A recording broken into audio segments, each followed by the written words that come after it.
Good morning, ladies and gentlemen, and welcome to the Longboat Energy Investor presentation. Throughout this presentation, investors will be in listen-only mode. Questions are encouraged and can be submitted at any time using the Q&A tab situated on the right-hand corner of your screen. Just please simply type in your questions and press send. The company may not be in a position to answer every question it receives during today's meeting. However, the company will review all questions submitted today and publish responses where it is appropriate to do so. These will be available via your Investor Meet Company dashboard, and we will notify you by email when they are ready for your review. I'd also like to remind you that this presentation is being recorded. Before we begin, we would like to submit the following poll, and if you would give that your kind attention, I'm sure the company would be most grateful. And I'd now like to hand over to Helge Hammer, CEO from Longboat Energy. Good morning, sir. Thank you, Mark, and good morning, everyone.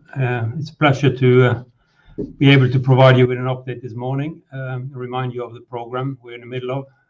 I have Nick and John with me, who would cover the bits later on. 6 months ago, we announced 3 simultaneous deals with Equinor, Spirit, and Idemitsu. We had reviewed a lot of opportunities, and we had built a bespoke exploration drilling program of 7 wells. We went on to complete the deals in a timely manner at the end of August, ahead of drilling the first wells. And we've been through a very busy period. 3 of the 7 wells have been drilled. And we are now at the point where, we're soon heading for the next one. The 3 wells we drilled came in as 3 discoveries. The Egyptian Vulture was the biggest target. It's also the target that came in closest to pre-drill expectation. Very promising discovery, and I'll come to that in a second. The second well, Rødhette, was also a discovery, smaller than we had hoped for, but still of significant size, and we believe that could become commercialized as part of a bigger development in the area. And we'll also come back to that in a second. The Mugendetin well was a disappointment. It was a discovery, but the big seismic anomaly that we were targeting with that well turned out to be a thick layer of coal, which was always kind of considered one of the prime risk factors. On the positive side, we also have 3 operators who have delivered these 3 wells in a very, very professional way. So they've been drilled on time and on budget. So very happy with that. I will then go on to talk about what's next. We have 4 more wells to come.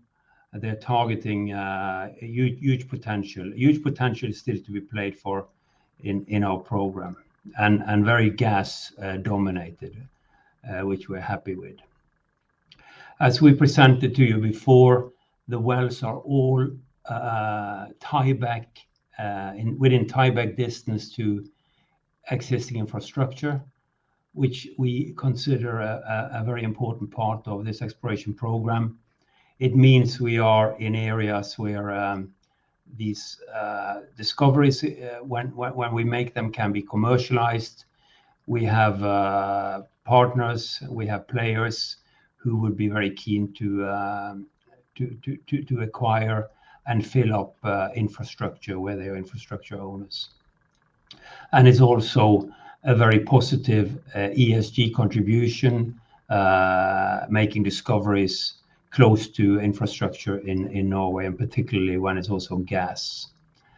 And then we will also talk about M&A market and the opportunities. We are, Nick will cover that. We having completed the transaction, and we're now a very recognized player. So we see a lot of activity in the M&A market, and we are very much an active player for the opportunities out there. Just moving on now to talk about our most important discovery, Egyptian Vulture. If you recall, that was targeting a very, very large seismic anomaly, covers over 80 square kilometers. And as you can see it there, it's sitting just to the east of the Maria discovery in a graben called the Grinda graben. And what we were hoping for was to find a good thick section of reservoir in the Cretaceous, at the Cretaceous level. And great news for us to see that one came in on prognosis, came in on depth, and we did find a thick reservoir section of 36 meter. And what you can see here also on the right hand side is that we have a 13 meter moderate reservoir quality layer at the top of the section, which has good porosity. So that means that we have a really good setting for moving this forward into development. We think that that's probably a layer where you can put development wells in the future. What we found was a light oil with a volatile oil which has very high content of gas. If I now move to the next page, just a little bit on what's then next on Egyptian Vulture. So we have mapped this and preliminary estimates of the in-place volume is 220 to 440 million BOE. That's a very big oil in place number. And we believe the operator here is providing very conservative recovery factor range. So a lot of the focus going forward is to provide a more updated and a more worked through recovery factor. And we have a lot of activity both in-house and with independent advisors on establishing a better range of recovery factor. The key factors there is, of course, the thickening of the reservoir and the lateral extent of the reservoir. If I move back to the previous page for a second, you see this is a seismic cross section, and interesting observation is that as you move in further into the down dip from the well location, you'll see a thickening of this, which is we think is a promising observation. And the anomalies show that this can extend very widely. So the thickening of the reservoir and the lateral extent of the reservoir are absolutely key aspects. The last important aspect is the fluid properties. Of course, when oil is very volatile and light, and this is high pressure, you move into what's called supercritical conditions. So you have gas and oil starting to have very similar properties. And I think that our view is that that's not reflected in the recovery factor as it stands. So a lot to come back to in the next round. So what's happening right now is we will be working to update the models, update the seismic interpretation, and we're working with Equinor and PGNiG, our two partners. All of that will take some time, and then an appraisal will have to be very carefully planned, and we will come back to that as soon as we are ready to make that commitment. The other message is the setting of Egyptian Vulture. As you see here, it's in an area where you have both some giant fields that are now very mature and need more feedstock. So there's a lot of drilling, a lot of successful drilling discoveries have been made. So this is an area of very, very active developments. And Egyptian Vulture is in a prime spot to be tied in. It could be tied into Tyrihans, which is just 10 kilometers to the south, or it could go directly to the Kristin or the Åsgard FPSOs. If I move to Rödhätta, just to comment on Rödhätta, we had hoped for a thicker column, but it's still not insignificant. And interesting thing is that you have Goliath and the existing, the producing oil field here, and Alke, both needing an export solution, and that's being worked on by Vår Energi, the operator. And then you have Rödhätta discovery, and you have a discovery called Tornerose to the north of Rödhätta, which is also undeveloped. So there is and there are also other opportunities in this area for adding more volume. So we see that Rödhätta could become part of an area development where gas is brought to shore, and could become part of an LNG scheme, or it could also become part of a new blue ammonia or blue hydrogen projects. All of that is being evaluated by various players in this area as we speak. We'll now move on to talk about the upcoming wells. And as you will have seen from our press release, Ginny-Hermione is expected to spud this month. That's next one. And then we have, and we'll explain, we'll go through these wells. Then we have the Kveikje and Cambozpla. So Kveikje is expected to spud in March. It's the deep sea Stavanger, which will drill one well for Lundin, and then early in the year, and then it will come on contract to Equinor to drill Kveikje. And then after Kveikje, back to back, we will drill the Cambozpla target, which is a huge test of a very exciting play. And then middle of the year, or let's say beginning of the summer, is the plan then that the Copernicus well will spud. And on Copernicus is just working on the rig intake that's ongoing at the moment. Just to remind you of Ginny. Ginny is sitting in also in Norwegian Sea. So Norwegian Sea is an area where we have a lot of expertise. We worked that for years with Faroe, had a lot of successful well. When we were in Faroe, we made a Bøge discovery, and we were in the Hyme discovery, just these fields just to the south. And further to the south again, we did the Pylenbue discovery. So this is an area where we have been very successful when we were in Faroe. This is another well in the same setting. It's just sitting in between two existing discoveries. You have the Galtvort gas and oil discovery, just to the west, and then on the east side you have Hasselmus, which has been committed, and it's a project ongoing with OKEA as operator. So Ginny, if successful, could be tied back either to Draugen or to Njord.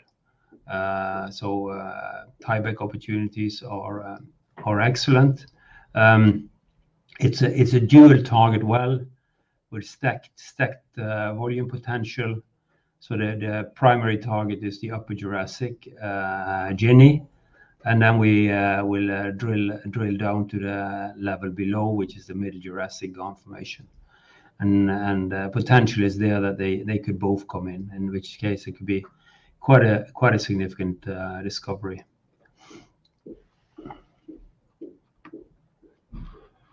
And this well will be drilled immediately after the drilling operation that's going on Top And.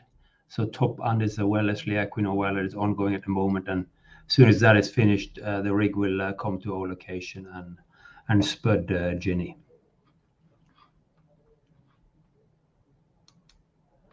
Then we have a very exciting target, Cambozpla. sitting on the Tampen high, in between some giant gas and oil fields. The Kvitebjørn gas field is immediately to the west of Cambozpla and would be a prime target for tieback. Here we are targeting Cretaceous, and as you see on the map, we have some strong seismic response, some seismic anomaly on long offset, really high quality seismic data. This has become kind of visible because of the new long offset seismic, and it's massive potential here in terms of volume. It makes it very exciting. Lots of gas, kind of gas chimneys, and a lot of indications of gas in this basin. So this will be this is an HPHT well, and there has been a lot of success with HPHT drilling in this area lately. For example, in the Atlantis well, which is a bit further to the west of this. If we look next page, we can see here where Cambozpla is sitting in a larger context. The Tampen area, and on the east side of the Tampen, you have Visund and Snorre fields, Gullfaks. A lot of ESG related projects also going on. You have the windmill project, and you have electrification projects going on. To the east of Cambozpla, we have our Kveikje license, which is where we farmed into with Idemitsu. That target has very high chance of success. It's an injectite play, also supported by a seismic anomaly, which is difficult to explain with anything else than oil and gas. It's in an area where a lot of successful wells have been drilled lately. You see the top well that I just talked about is just to the south of Kveikje. You have a number of Equinor discoveries. Equinor is our operator. You have the Blasto, Equinor, South Swisher. They're all Equinor recent discoveries. So in this area, Equinor is hoovering up volumes for a development project. And if Kveikje is a discovery, it's very likely to become part of that development plan. And as I said already, that would expect it then to spud in March, towards the end of Q1.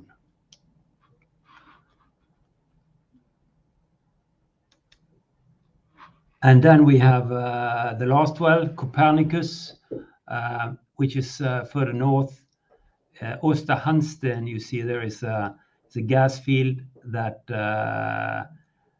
is the furthest north and still connected to the export pipeline system. There are some exciting volumes here. You know, Copernicus is, as you see from the volume, they're potentially very, very large. And it's also in an area where you have good access to the kitchen, which supplied hydrocarbons into Osterhansten. And it's in the tieback distance to there. So if it comes in, it's very likely to be a satellite to Osterhansten, and could then kind of provide gas straight on to Europe and the continent. It's there is a rig tender going on. The rig, some good offers that are being worked at the moment, and Pignig is the operator. Together with Equinor, done a great job on this prospect, which also has a direct hydrocarbon indicator, which means the seismic is very supportive of there being hydrocarbons here.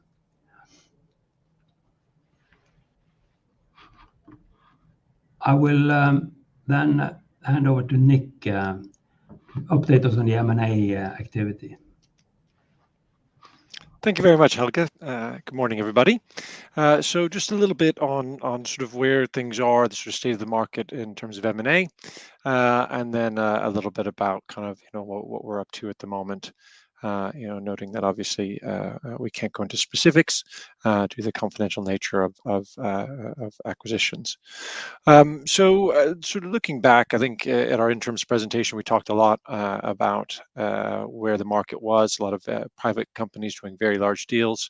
Again, we've seen more of this with the recent announcement of NEO, a private equity-backed vehicle making a $1.7 billion purchase of a company in the UK.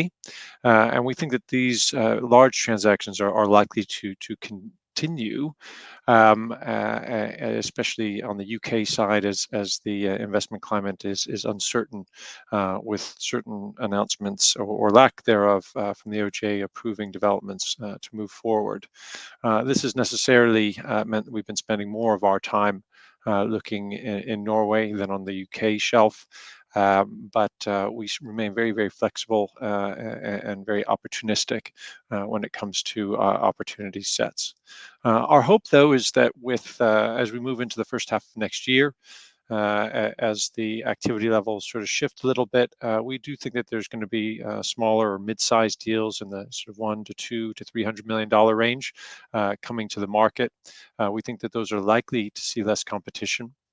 That's primarily because private equity is focused on the larger deals, and a lot of the smaller players don't have the financial capacity or the strong shareholding base that we do, who are keen to see us grow this business into a full cycle E&P.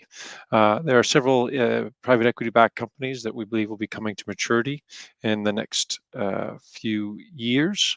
And I think that 22 could be an interesting time in terms of some of those looking to come to market, sell bits of their portfolio, indeed divest the entire thing.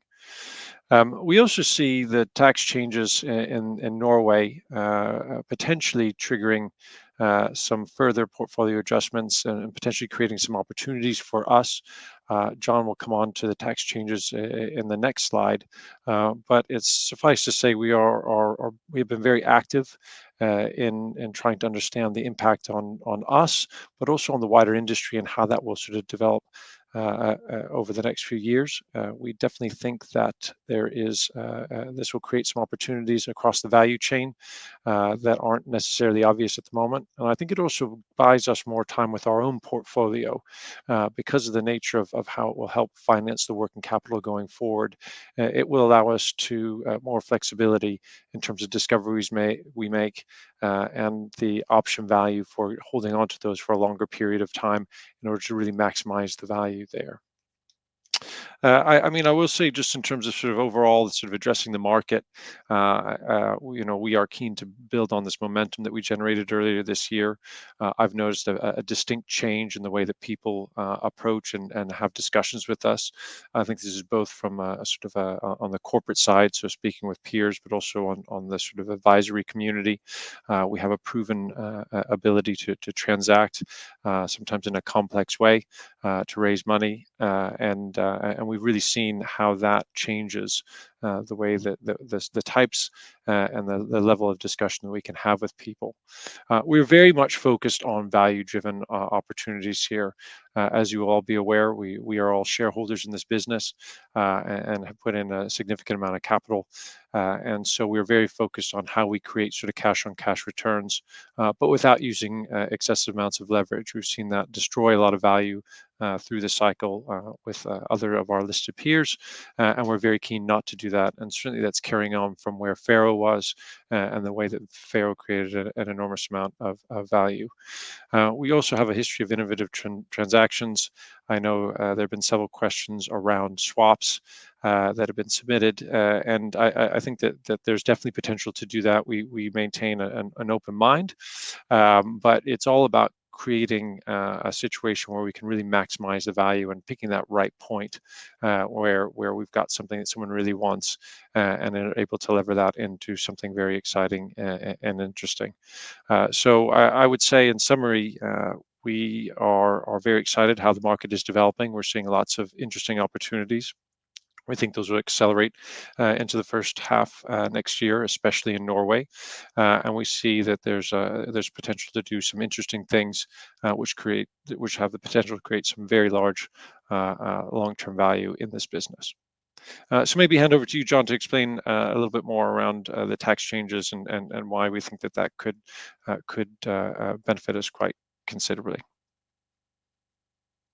Thanks very much, Nick. I think just before we talk about the tax systems, just an update on our cash position. At the 31st of October, we had 34.9 million pounds in the bank, unaudited. That's an unaudited number. The reason for that, after drilling, sort of having that balance, while having been drilling wells, is that we've still got quite a few cash calls to come in during coming in during November and December, carries and cash calls, and also that number is flattered by the fact that we have received our negative tax instalments, two of our negative tax instalments of 12 million as well. 12 million pounds. So, the Norwegian tax system, or the temporary tax system, is working, and we've had another rebate at the start of this month as well, yesterday. So, but sort of looking forward, depending on the timing of the drilling and what falls into what year, we would be expecting sort of 16 million of further rebates coming through. That's including the monies we've received yesterday, and 3 further payments we'll get next year once we've trued up what our actual numbers were. And that 16 is unaudited and will depend on where the costs of Ginny fall, whether they fall predominantly this side of the year or next side of the year.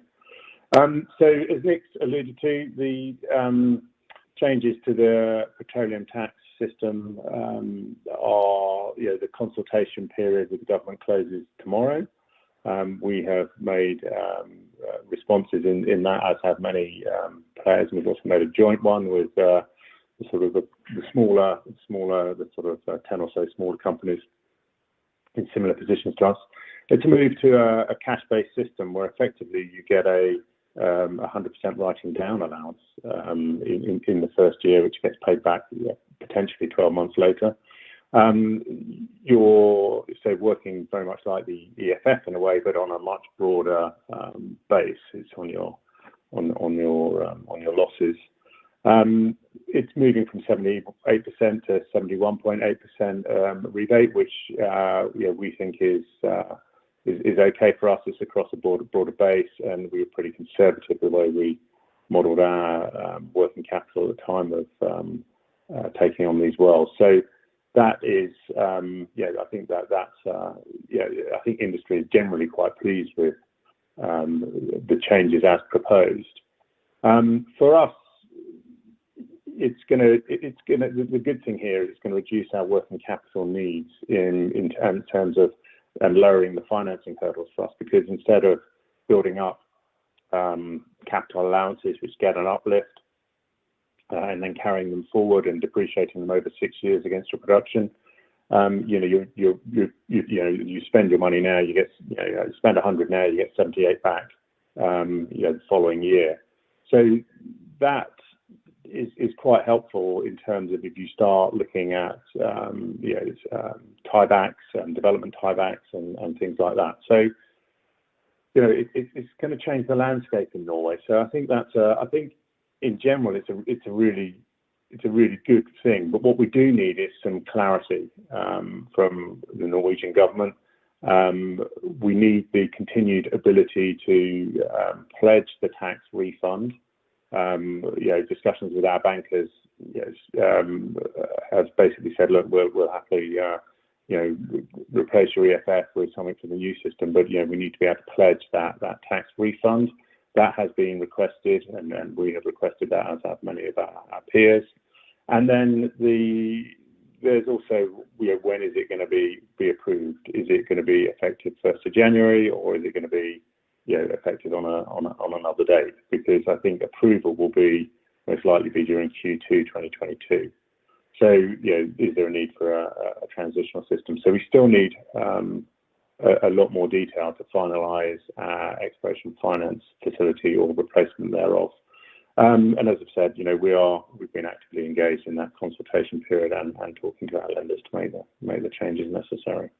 So I think, when you look at it for the industry, it's a good change. I think it's a system that sets us up for another 10, 15 years of stability in Norway. It encourages, it's going to encourage a lot of these developments and tiebacks, which is all the right things that the industry needs, and we'll make sure existing infrastructure is used. But ultimately, in summary, we need some clarity on the pledge going forward. So back to you, Helge. Thanks, John. Yes, it's been a very, very busy half year, exciting period for the company, and extremely happy to have made the Egyptian Vulture discovery, which we think has huge potential and a very, very promising find, and looking forward to 4 wells, which still has a huge potential in them and enormous upside, and is it right prospects in the right spots, and it's gas. So the potential is really exciting, and then also on the M&A side, I think we are excited about all the opportunities we have ahead of us, and looking to do something which is really promising and value accretive to all of us. So with that, I'll thank you for your attention, and I think we can move to the Q&A part of the. Helge, that's great. And thank you to both Nick and Jonathan also for updating investors this morning. Ladies and gentlemen, please do continue to submit your questions using the Q&A tab situated on the right-hand corner of your screen. But just while the team take a few moments to review those questions submitted by you already during this meeting, I'd like to remind you that a recording of this presentation, along with a copy of the slides and the published Q&A, can be accessed via your Investor Meet Company dashboard. I'd also like to remind you that your feedback is important to the company, and immediately after this presentation has ended, you'll be redirected for the opportunity to provide feedback in order that the company can better understand your views and expectations. Helge, Nick, John, obviously investors had the ability to pre-submit questions, and Nick, I think you have touched on a couple of them, but just for clarity, just in case there's anything further to add, perhaps I could start off the Q&A with the pre-submitted ones. The first one reads as follows: what level of production would you likely be able to swap Egyptian Vulture for in its current state, and would you consider doing an early monetization of this asset? Maybe, I can just kind of comment that we would love to do a swap, and we would love to do it quickly. I think from a technical point of view, the market and has to recognize the size and value a bit before, or the buyer particularly, we need to recognize the size or value of discovery. In some cases, when you make a small, simple discovery, sometimes the market and the buyers and everyone would immediately recognize that potential, and like, if you go back the days with Pharaoh, we swapped Maria discovery in less than a year for a quite significant production with Petoro. That was a long time ago, but that hasn't changed really, in the sense that sometimes when the discovery is not, and sometimes you need to do an appraisal before the full potential is recognized. And so I don't know if you want to add anything to that, Nick. Yeah, no, I mean, we think there's a lot of upside in that asset. And certainly we wouldn't want to give that away until we really have a good handle on exactly how big and how exciting it is. And that's an area that I think is going to get increasingly exciting. If you go back a few slides, you can sort of see the amount of development that's going on in that area, the number of discoveries, and I think Equinor is really trying to figure out exactly how it's going to attack all this stuff. But clearly that is an area for them where they are really going to be pushing. And so actually, I think you're almost better off aggregating more resource there. So rather than sort of exiting yet, because I think that is going to be one of their key hubs. So I don't think that now is quite the right time. So I would prefer until we have a real good handle on just how big that could be. That's great, thank you. And I think the other two pre-submitted questions all around the same topic, so we hope that has given clarity to those. If I could ask you guys to open up the Q&A tab, you'll see that investors have submitted a number of questions during today's meeting. So perhaps if I may just hand back to you guys to read out those questions and give a response where it's appropriate to do so, and then I'll pick up from you at the end. Okay, thanks, Mark. So we have a question here, which is, how pleased are you with drilling campaigns so far? I can answer that myself. We would have loved to announce a big discovery that the market would immediately appreciate and the share price jump up by a huge amount. That hasn't happened. But that said, I think we see that Egyptian Vulture has that potential. So we are very happy with that. Having made one significant discovery out of 3 wells is a good record. So that will kind of be my answer to that question.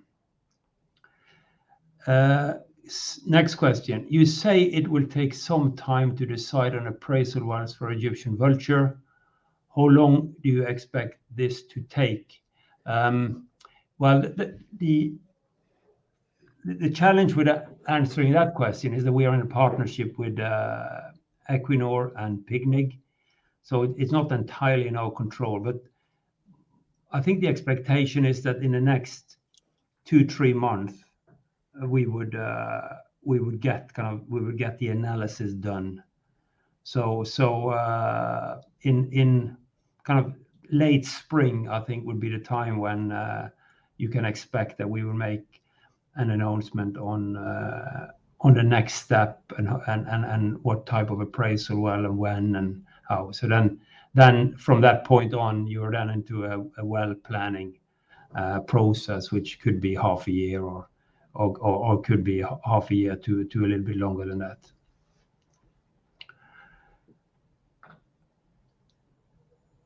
Then we have a question which I think is very similar. Whilst appreciating that Longboat and his partner will only start on their analysis preparation next step decision away, it would be helpful to have some initial thoughts over the timeline for the first meaningful update. I think that's the one we just responded to.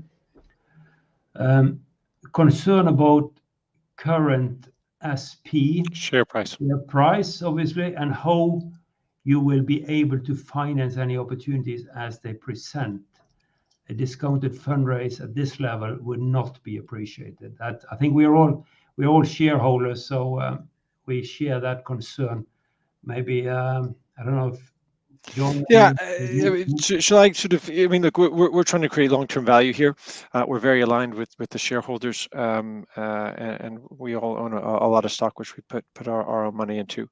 And so, it's one of those things that we are very, very focused in on.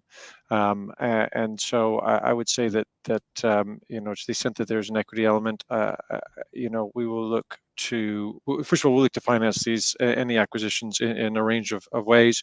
We've already begun to engage with potential lending banks regarding the sort of longer term future of this business and how we finance it on a sort of look forward basis. And so, and there are lots of examples out there, believe it or not, of course, people raising capital for acquisitions at a premium to the existing share price. And so, I wouldn't discount anything happening, especially if we find something that's very attractive, that is going to secure and help this business becoming a very large, long-term, full-cycle business. Thanks, Nick. I think next one is also for you, Nick. Cambozpla is one of the most exciting prospects in Norway. Are you getting any incoming interest, and would you consider farming down or swapping ahead of drilling? So look, I think it's very difficult to talk about sort of specifics on stuff like this. What I would say is we obviously have a very large stake in Cambozpla. It's kind of one of a trading chip that we recognize that we've got. And trying to balance how much our exposure we want to that versus perhaps using that to get into other things is something that we would certainly consider. But we really like that prospect, and it's a very, very exciting prospect, not only itself, but I think, as you can see in that slide, there's a huge amount of follow-on potential on that block. So look, we always remain open-minded and opportunistic towards creating value. But similarly, we'd be very, very happy. This was a transaction, Cambozpla, if you recall, is something we only got 5% of from Equinor, and we liked it so much we actually went out and sourced an additional 20% from Spirit. So we really like this, but again, open-minded towards value creation opportunities. Yeah. Then we have a question here: are you happy at the way the market treats you and your share price? Answer is no, obviously. But that said, I think the share price moves on very small amounts of trading. So I think it goes quickly down when somebody wants to sell out, but also can go quickly up when there's some good news or somebody wants to buy. So we're not, we would have liked to see the share price higher, obviously, and we also really try to make an effort in making sure you guys are all updated and know what's going on. So which is why we have this session here today. Don't know if any of you want, John? To add to that, Helga, it moves on some on some very thin volumes, our share price, and I guess it's a reasonably liquid stock. So that will change as we grow. Yeah. Maybe a little plug for our new Twitter. For our new Twitter page as well. So obviously we're committed to sort of best-in-class investor communications. So we've started up a Twitter feed as well. We recognize that people get information on many different sources these days. So in addition to our stuff on the RNS, we'll also be putting stuff on that, and we have a LinkedIn page as well. So keep your eyes peeled. And then we have a question: what do you see as the main catalyst for a large share price increase? Well, that's the most obvious answer is, of course, a very successful exploration well. I mean, if we make a discovery of kind of very, very big and significant volume, then the share price should really kick off. The other one is a deal, is a really good deal, and we are kind of 100% focused on both. We're also looking at kind of extending and adding to a program. So the deal could also be both production, it could be assets of various type, it could be more exploration. But when it doesn't stop with these 4 wells, that's for sure. You mentioned M&A. How active are Longboat in this space? Are active negotiations ongoing, Nick? We can't comment about anything specifically, but we are we're very plugged into the market, and we are, we're always actively evaluating opportunities, both ones that are kind of in auctions, but also, abilities to use and leverage our relationships on a bilateral basis into things that are potential for win-wins. And so we are very, very active. Helga, I might just jump in at this point, seeing as every single question that's been submitted by investors, you've very kindly given a response to and read out. So thank you to everybody that has submitted the questions today. And of course, if any further questions come in, Helga, we'll make those available to you for your review. I know investor feedback is important. I'll shortly redirect investors to give you their thoughts and expectations. But I guess before doing so, if I may just ask you for a few closing comments just to wrap up with. Thanks, Mark. Yes, I know. I think very, very happy to provide you with this update. As you see, we are kind of right in the middle of a very, very active period for the company. and very much looking forward to provide further updates and hopefully more successful wells and deals ahead of us. So thank you everyone for listening. That's great. Helge, Nick, John, thank you very much indeed for your time today and for updating investors. Could I please ask investors not to close this session, as we'll now automatically redirect you for the opportunity to provide your feedback in order that the management team can really better understand your views and expectations. This will only take a few moments to complete, but I'm sure will be greatly valued by the company. On behalf of the management team of Longboat Energy, would like to thank you for attending today's presentation. Good afternoon to you all.